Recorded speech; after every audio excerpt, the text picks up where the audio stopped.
I was reading about a presentation that was given at a cardiovascular society conference where they talked about a very specific risk calculator they were presenting on to assess cardiovascular risk in young people because the risk of cardiovascular events in people in their 20s, 30s, and 40s is increasing. When you think about cardiovascular events like heart attack and stroke, usually these come from an obstruction in one of your blood vessels. And those obstructions start as very small calcifications that then turn into plaques.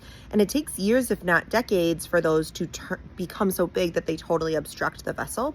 So if younger people are having cardiovascular events, that means those calcifications and plaques are starting to build in childhood.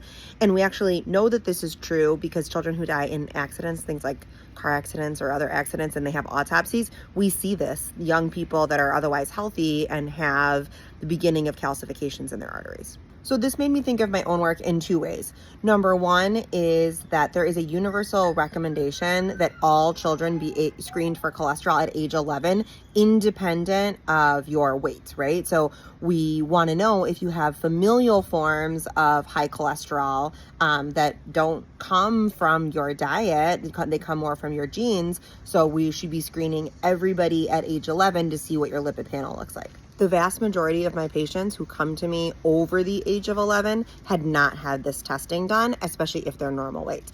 Some of them, if they have obesity, may have been tested, but the normal weight ones almost always have not been checked.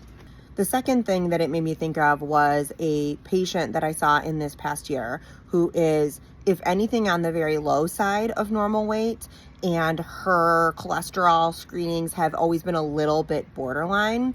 And I started to dig in with the parent on the family history and come to realize there's an incredibly strong family history of very young cardiovascular events. So I did a more detailed and thorough lab evaluation and found that she has a genetic form of high cholesterol. Her cholesterol isn't that high, but her risk of having high cholesterol over her lifetime is very high. So we were able to get her into preventative cardiology to see how frequently she needs to be screened and if and when she needs to be started on medication to prevent these early cardiovascular events. So if you feel like you have a pediatrician that either isn't following sort of just recommended universal guidelines that you see in other places, or isn't spending the time to really listen to you and what's happening with you, and you live in the state of Illinois, reach out. I would love to help you, or find another pediatrician in your area that can. Both things are important.